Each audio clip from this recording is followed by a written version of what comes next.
এখনো ভাবেন শুধু পাস দিলেই শট নিলেই আপনি ম্যাচ জিতবেন? তাহলে একটা কথা ক্লিয়ার করে দিই, ডিএলএস 2026-এ শুধু স্কিল দিয়ে ম্যাচ জেতা যায় না, ম্যাচ জেতে ব্রেইন। আপনি যদি একই ফরমেশন, একই স্টাইল, একই ভুল বারবার করেন, তাহলে আপনার টিম যতই ভালো হোক আপনি হারবেনই। কারণ এই গেমে অনেক প্লেয়ার আছে যারা আপনার থেকে কম স্কিলফুল, কিন্তু তারা জিতে শুধু একটা কারণে, তারা জানে কিভাবে গেমটা পড়তে হয়। আজকের ভিডিওতে আমি আপনাকে শেখাবো কিভাবে আপনি ডিএলএস 2026-এ শুধু একজন প্লেয়ার না, একটা ট্যাকটিক্যাল মাইন্ডে পরিণত হবেন। ফরমেশন থেকে শুরু করে ইন গেম ডিসিশন সবকিছু যদি আপনি ঠিকভাবে ব্যবহার করতে পারেন, তাহলে আপনার টিম শুধু খেলবে না, ম্যাচ ডমিনেট করবে। সো রেডি থাকেন, কারণ আজকের পর আপনি আর র্যান্ডম খেলবেন না, আপনি খেলবেন প্ল্যান নিয়ে। আর চ্যানেলে নতুন হলে অবশ্যই চ্যানেলটি সাবস্ক্রাইব করে রাখবেন, কারণ এই চ্যানেলে আপনি নতুন আপডেটস, নিউজ আর advance gameplay tips and tricks সম্পর্কে জানতে পারবেন। সো আর দেরি না করে শুরু করা যাক আজকের ভিডিও। ডিএলএস 2026-এ সবচেয়ে বড় ভুলটা কোথায় হয় জানেন? মানুষ ফরমেশন কপি করে, বুঝে না। ওই ইউটিউবার 4-3-3 খেলতেছে, আমিও খেলবো। ওই প্লেয়ার 4-4-2 দিয়ে জিতছে, আমিও সেটাই সেট করব। কিন্তু একটা জিনিস কেউ ভাবে না, তার টিম আর আপনার টিম এক না। ফরমেশন কোনো ম্যাজিক না, এটা একটা সিস্টেম। একদিন আমি ভাবলাম আজকে একদম অ্যাটাকিং খেলবো, 4-3-3 বসাই, শুনতে সুন্দর, কিন্তু ভিতরের কাহিনী কি জানেন? আমার দুই উইঙ্গার না খুব ফাস্ট, না ড্রিবল ভালো, মানে ওরা উইঙ্গে দাঁড়িয়ে শুধু পজিশন ধরে রাখতেছে। আমি বল দিলাম সামনে, ওরা বল ধরতে ধরতে ডিফেন্ডার এসে চাপ দিল, অ্যাটাক শুরু হওয়ার আগেই শেষ। কন্ট্রোল।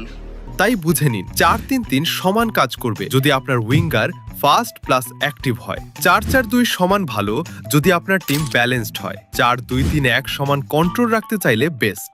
আরেকটা গুরুত্বপূর্ণ জিনিস, ফরমেশন শুধু অ্যাটাক না, ডিফেন্সও ঠিক করে। আপনি যদি বেশি অ্যাটাকিং ফরমেশন নেন কিন্তু ডিফেন্স লো হয়, তাহলে কাউন্টার অ্যাটাকে আপনি শেষ কথা। ফরমেশন সিলেক্ট করার আগে নিজের টিম দেখেন, কে কোথায় কমফোর্টেবল সেটা বুঝেন। তাই আমি বলবো, আপনারও কাছে যতগুলো ফরমেশন আছে সবগুলো দিয়ে প্র্যাকটিস করুন, আর প্লেয়ার পজিশন বারবার চেঞ্জ করে দেখুন কোন প্লেয়ার কোন পজিশনে ভালো খেলতেছে।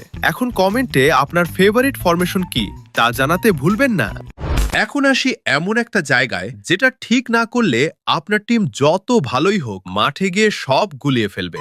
Player roles. অনেকে কি করে জানেন? টিমে স্টার প্লেয়ার দেখলেই নিয়ে আসে, এইটা স্ট্রাইকার নাও, ওইটা স্ট্রাইকার সেটাও নাও। শেষে দেখেন সামনে 3 থেকে 4 জন গোল দিতে দাঁড়িয়ে আছে, কিন্তু বল কে বানাবে? আমি একবার ভাবলাম আজকে ফুল অ্যাটাক, মিডফিল্ডে দিলাম অ্যাটাকিং প্লেয়ার, সামনে 3 জন স্ট্রাইকার। শুনতে লাগে ডেঞ্জারাস, কিন্তু ম্যাচে কি হলো? কেউ পাস দিতে চায় না, সবাই নিজেই গোল করতে চায়। আরে কেনা কে চাতে হো? ফলাফল, বল হারালাম, কাউন্টার খেলাম, গোল খেলাম। আমি তখন বুঝলাম টিম বানানো আর গোল দেয়া এক জিনিস না। একটা পারফেক্ট টিমে কি লাগে? একজন প্লেমেকার যে গেমটা কন্ট্রোল করবে, একজন ডিস্ট্রয়ার যে প্রতিপক্ষের আক্রমণ থামাবে, একজন ফিনিশার যে সুযোগ পেলে গোল করবে। ধরেন আপনার মিডফিল্ডে যদি একজন ভালো পাসার থাকে, সে এমন পাস দিবে স্ট্রাইকার শুধু টাচ করলেই গোল। আর ডিফেন্সে যদি শক্ত সিবি থাকে, প্রতিপক্ষের অ্যাটাক শুরু হওয়ার আগেই শেষ। তাই সবশেষে মনে রাখেন, টিমে সব হিরো লাগবে না, সঠিক রোলে সঠিক প্লেয়ার লাগবে। না হলে আপনার টিম হবে 11 জন প্লেয়ার, কিন্তু কোনো প্ল্যান থাকবে না। यही नहीं, अभी और सुनिए। এখন কথা বলি কিছু অ্যাডভান্স স্কিল নিয়ে। গেম টেম্পো কন্ট্রোল এবং মোমেন্টাম, এই পার্টটাই আসলে গেম কন্ট্রোল। অনেকেই ভাবে সবসময় ফাস্ট খেললেই ভালো, সবসময় অ্যাটাক করলেই জেতা যায়, কিন্তু আসল সত্যটা হলো যে প্লেয়ার টেম্পো কন্ট্রোল করতে পারে সেই ম্যাচ কন্ট্রোল করে। ধরেন আপনি 1-0-তে লিডে আছেন, এখন আপনার কাজ কি? গেম স্লো করা, বল নিজের কাছে রাখা, প্রতিপক্ষকে দৌড় করানো। কিন্তু আপনি কি করেন? আবারও ফুল অ্যাটাক। ফলাফল, বল হারালেন, কাউন্টার খেলেন, স্কোর 1-1। তাই সিচুয়েশন বুঝে খেলতে হবে। লিডে থাকলে ছোট পাস খেলেন, পজিশন রাখেন, আননেসেসারি রিস্ক নিবেন না। আর পিছিয়ে থাকলে টেম্পো বাড়ান, কুইক ফরওয়ার্ড পাস দেন, বেশি প্লেয়ার্স সামনে আনেন। আরেকটা গুরুত্বপূর্ণ জিনিস, মোমেন্টাম। ডিএলএস এ মাঝে মাঝে আপনি বুঝবেন আপনার টিম সাডেনলি স্লো হয়ে গেছে, পাস ঠিকমতো হচ্ছে না। এই সময় কি করবেন? জোর করে অ্যাটাক না দিয়ে একটু কাম হয়ে গেম রিসেট করেন। অর্থাৎ বল কন্ট্রোলে নিয়ে শুরু থেকে অ্যাটাক বিল্ড করার চেষ্টা করুন। আমি একবার 2-0-তে পিছিয়ে রাগে শুধু লং শট মারতেছি, কোনো প্ল্যান নাই, শুধু শট আর শট। শেষে কি হলো? 3-0-তে হারলাম। देखा आपने लापरवाही का नतीजा है। তাই শেষ কথা, গেম জিততে চাইলে শুধু স্কিল না, টাইমিং প্লাস টেম্পো কন্ট্রোল দরকার। আপনি যদি ঠিক সময়ে গেম স্লো বা ফাস্ট করতে পারেন, অপোনেন্ট কিছুই বুঝতে পারবে না, আর তখনই আপনি হবেন গেমের আসল কন্ট্রোলার। এখন আসি এমন একটা স্কিলে যেটা শিখে ফেললে আপনি শুধু গেম খেলবেন না, অপোনেন্টকে খেলাবেন। মাইন্ড গেমস এবং অপোনেন্ট রিডিং। বেশিরভাগ প্লেয়ার কি করে জানেন? নিজের মতো খেলতেই থাকে, অপোনেন্ট কি করছে ওইটা খেয়ালই করে না। কিন্তু প্রো লেভেলে আপনি আগে অপোনেন্টকে পড়বেন, তারপর মুভ দিবেন। ম্যাচের শুরুতেই দেখলেন অপোনেন্ট বারবার একই সাইড দিয়ে অ্যাটাক করছে, এখানে স্মার্ট প্লেয়ার কি করবে? ওই সাইডটা স্ট্রং করে দিবে। কিন্তু অনেকেই কি করে, এইবার ধরতে পারবো বলে বলে অনেক অ্যাটাক খায়, ফলে পঞ্চমবারেও গোল খায়। তাই প্রথম কাজ, প্যাটার্ন ধরুন। সে কি সবসময় উইং ইউজ করে, লং শট বেশি নেয়, নাকি শর্ট পাস খেলতে ভালোবাসে? এইগুলো বুঝে গেলে আপনি আগেই প্রস্তুত থাকতে পারবেন। আরেকটা পাওয়ারফুল জিনিস, আনপ্রেডিক্টেবল হওয়া। আপনি যদি বারবার একইভাবে অ্যাটাক করেন, অপোনেন্ট খুব সহজে ধরে ফেলবে।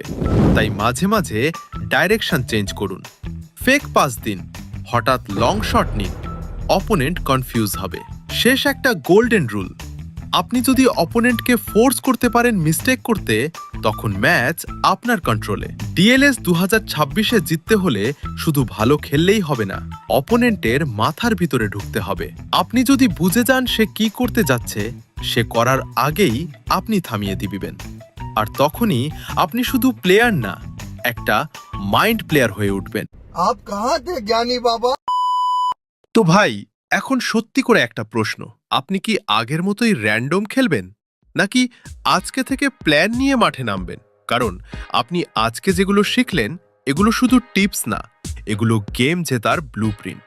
এখন ইম্যাজিন করেন আপনি ম্যাচ খেলতেছেন, অপোনেন্ট বারবার চেষ্টা করছে, কিন্তু কিছুই কাজ করতেছে না। কারণ আপনি আগে থেকেই জানেন সে কি করতে যাচ্ছে, আর শেষ মিনিটে একটা পারফেক্ট মুভ, ক্লিন ফিনিশ আর গোল।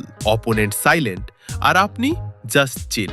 এখন আপনার জন্য একটা চ্যালেঞ্জ, আজকের ট্যাকটিক্স ইউজ করে 3টা ম্যাচ খেলেন, তারপর কমেন্টে এসে বলেন আপনার বিগেস্ট ইমপ্রুভমেন্ট কোথায় হলো। যদি ভিডিওটা আপনার কাজে লাগে একটা লাইক দিন আর সাবস্ক্রাইব করুন ডিএলএস প্লেমেকার।